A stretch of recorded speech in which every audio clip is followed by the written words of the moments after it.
अच्छा तो पहिलका सवाल के जवाब दे देहला। अच्छा आप सुना हम तोरा से का कहल चाहत बनी।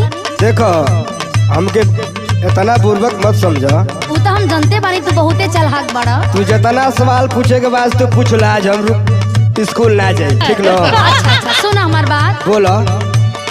कवन चीजुआ देवर जी ऐसे ना घुसे त घुसेला तेल वाला, काया ये देवरू घुसेला तेल वाला।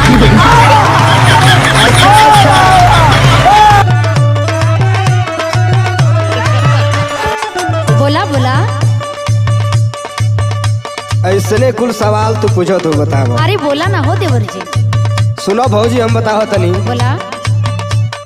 हथवा के कंगना ऐसे तो घुसे